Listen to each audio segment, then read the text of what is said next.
Welcome, ladies and gentlemen, to the public forum of the group exhibit Hydrogen and Fuel Cells and Batteries.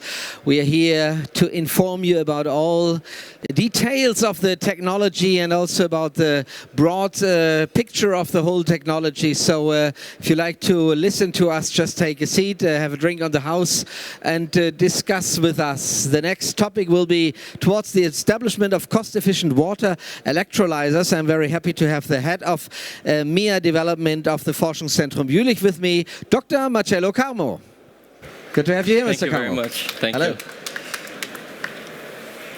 So, and whenever you have a question, just raise your hand and we'll be with the microphone right with you. Dr. Carmo, let's talk a little bit about the Forschungszentrum Jülich. Some of you might know it's one of the largest research centers in Europe, and formerly it was quite known for research for atomic power plants, but that's long ago, isn't it? That's true. Now the direction is going into renewable energy.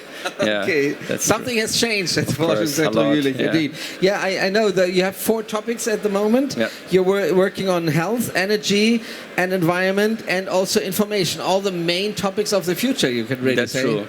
And then we have another institute, which is the Institute of Energy and Climate Research, focusing on the different aspects of energy and climate in the world today. Mr. Carmo, let's talk a little bit about the German energy transformation, because it's a big thing, and internationally actually, and we have reached already 35% of renewable energy in our grid, but we still need loadable power. We still need a good storage system for the volatile renewable power sources that we have. Yeah. What is your solution for that? That's why we are focusing again on water electrolysis. Jülich had a great experience, a long experience on alkaline electrolysis in the past, coming from 1975, 74 until the 2005 more or less, working on alkaline electrolysis. But again, after this date, the focus was going low in terms of electrolysis, turning to be on fuel cells. But then, due to the Energiewende in Germany, the interest on renewable energy, the interest started again to be very strong in Jülich, working now on electrolysis, PEM electrolysis in Jülich, after 2010 or 2011. Why didn't you pick up the alkaline electrolysis then? Because you had the experience in. Because we saw more potential for the PEM one. In terms of applying the PEM technology to the renewable energy, to wind energy, for example. Because since for PEM electrolysis can go from the spectrum for power densities for PEM electrolysis is a broader spectrum if you compare to the alkaline electrolysis, and therefore we see the potential for applying PEM electrolysis to the alkaline one. To the renewable energy. So, Dr. Carmo, the idea is to say, okay, we have the surplus energy sometimes in the grid. Nowadays, we sell it to Austria for zero or even a negative price, and we can use it ourselves. We just produce hydrogen with it, with large electrolyzers. That's the idea, and then to store the hydrogen. Where can we store it? Salt caverns. That's the idea for Germany, at least the concept that we see in our institute, to have centralized hydrogen production by the wind energy farms and then produce the hydrogen and store it in salt caverns. Of course, we also have the idea for transporting the hydrogen using trucks or pipelines and then bring the hydrogen for the end use. So you say salt caverns, do we have enough salt caverns here in Germany? In Germany, yes. Oh yes. Yeah, okay. There but only in northern Germany, isn't it? Yes. Like Jülich, yes. you have salt caverns there. Yeah. Okay, so there's enough space to store this hydrogen, but we could also put it directly into the grid. What do you think about that? Of course, there are some. There is some the potential for doing this.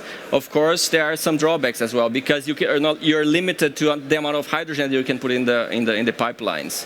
Okay. I don't know what the rule in Germany is, but at some extent you can put hydrogen in the natural grid pipelines. That's true. But not. That's a possibility. Okay, but only I think it's 2 volume % as far as I know. Exactly. At the moment, so at a certain stage you have to methanize the hydrogen to put it into the gas grid. That's true. But just to know where to put the the hydrogen that you produce.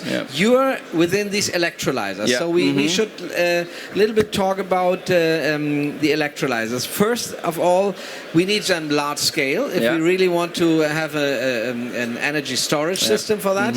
and especially we need them cost efficient. How do you reach that goal?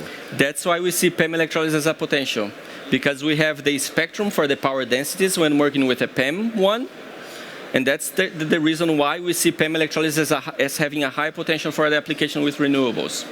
But as far as I know, alkaline electrolyzers are much cheaper than PEM electrolyzers are. Isn't that That's true? why we have to reduce the costs for PEM electrolysis, Okay. because it's still based on very expensive components for the catalysts, for the titanium-based components and flow fields for the membrane. Membrane is also very expensive. That's why the reason we have to reduce the investment costs for PEM electrolysis so that we can compete against the alkaline type. Very important. So let's have a look at the membrane of the PEM electrolyzers. They have a cathode side and an anode side, and on both sides there are very precious metals on it. You know, I know of platinum, and iridium is the other one. That's true. Both very expensive, aren't they? That's true. If you combine with the alkaline you can use conventional diaphragms for separating the gases, because you have to separate, right, the hydrogen and the oxygen that you produce. So with the alkaline technology, you separate the gases using diaphragms. But the diaphragms that they used in the past, they were very thick. Therefore, the resistance for the cell was very thick or very high. Yeah. And then the performance for the cell was limited due to the use of these thicker diaphragms. If you go to the PEM counterpart, you have a very thin electrolyte. It's a polymer electrolyte, and therefore giving you very high performances, very high current densities. So the diaphragm is very thin then? For the PEM, yes. Okay, but don't you have a problem with the gas crossover? Definitely, because as soon as you reduce the thickness for the electrolyte, you end up having hydrogen on the oxygen side and oxygen on the hydrogen side. So you have to find a compromise. Exactly, a compromise, yeah. And the other point for PEM electrolysis on the cathode side, like you said, you have the platinum catalyst. Platinum, as everyone knows, it's a very expensive catalyst, exactly. And then on the anode side, you have the iridium, which is also very expensive, and by the way, 10 times less abundant than platinum.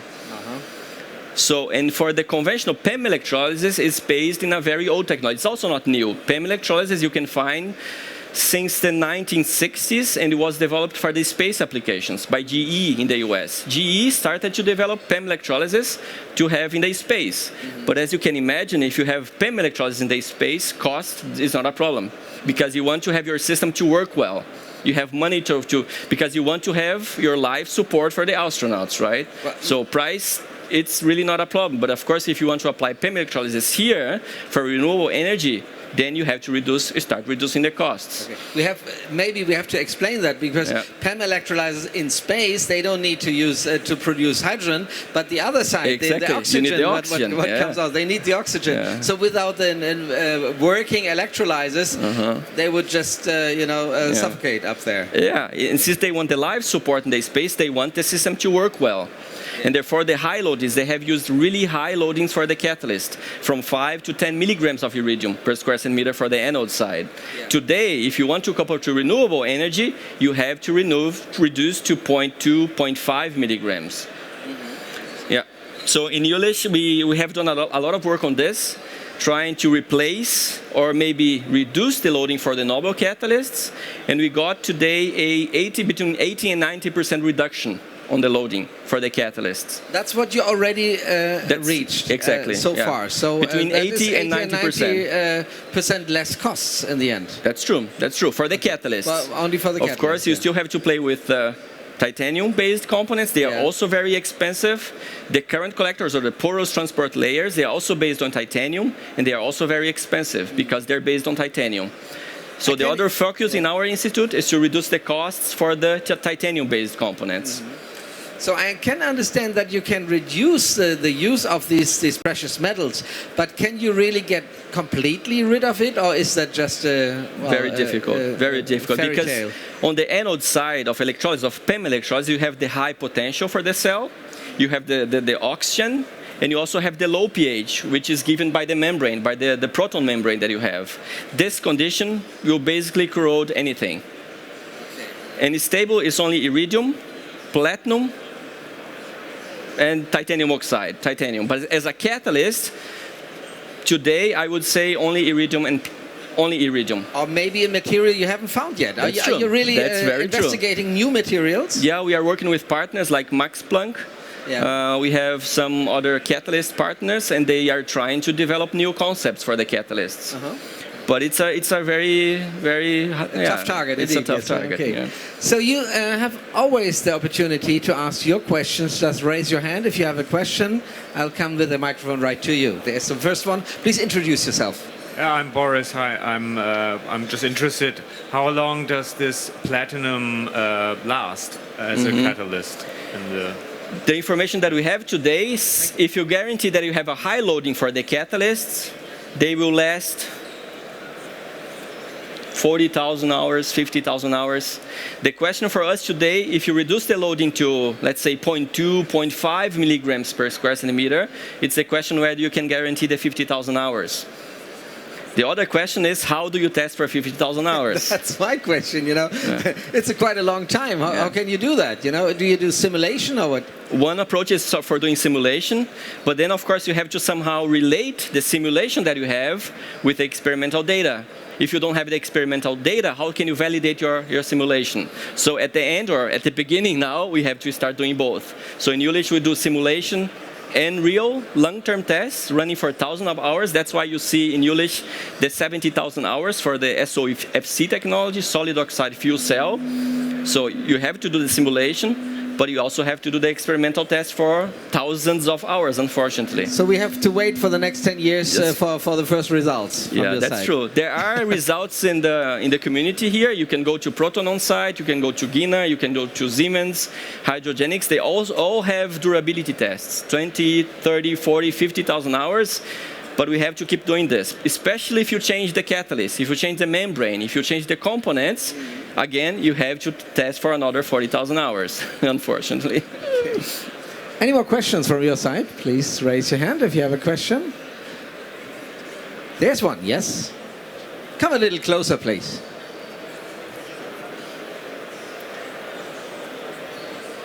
Hi, good afternoon. My name is Julio Garcia. I have a question though.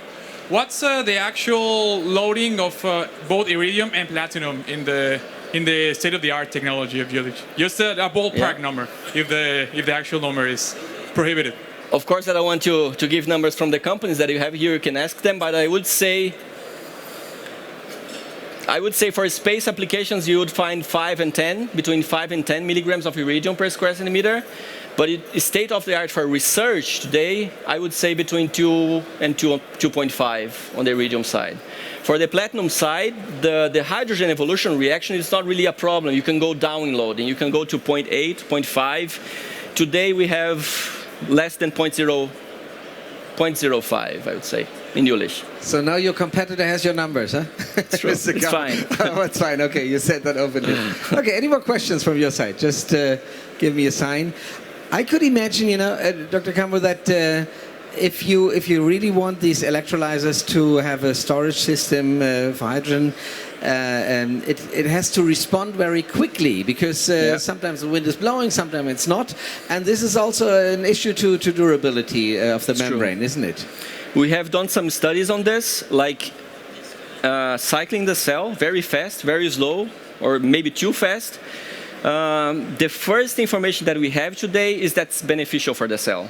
If you cycle the cell, you actually reduce the degradation for the PEM components. They like it. That's true. To be stressed, yeah. But of course, you have less hydrogen, right? If you stop the cell, you don't produce hydrogen. Yeah. And also what I've heard is that the electrode coating is crucial. During switch on and off, a permanent oxide coating could be generated at the anodes. Is that true? If you don't have coatings, yes. Okay. So because on the anode side, as you probably know, you need titanium-based components. Yeah. But titanium, against potential, will passivate. You have the formation of titanium oxide. Titanium oxide is less conductive than titanium metal. So you have to somehow, if you want to run for a long-term operation, you have to coat the titanium as well. So 50,000 hours is the minimum you want to reach, or is 20,000 hours okay? I would say that's the starting target, yeah. The starting target, the between 50 and 100,000, Oh, between 50 and 100,000 hours, okay. Because nobody wants to change the electrodes after 20,000 hours. Yeah, it's investment, right? Investment costs. Of course, yes, indeed. You're also developing the corrosion-resistant coatings for bipolar plates. How important is that? Like I said, if you only have the titanium-based components, it will passivate, and therefore you need to develop coatings for the anode side to decrease the degradation, but again, you're increasing costs. So you can find, in the literature, you can find gold coatings, platinum coatings even on the bipolar plates, but again, this will have a translation on your costs. So in Jülich, we want to develop cost-efficient coatings for the bipolar plates, for the anode side and for the cathode side as well. I really wonder why you're not going on doing research on the alkaline electrolyzers, because, you know, they have been cheaper, and you have 24 years, as you said, experience with that. You're putting it up and now again, don't you? That's true. We saw at the beginning, 2010, that the PEM has a high potential. That's true for sure, because you have the very high range for playing with the current density for the PEM side. But the alkaline, you can also develop the alkaline, or keep developing the alkaline. The alkaline electrolysis is still based on very thick diaphragms, as I said, conventional electrodes.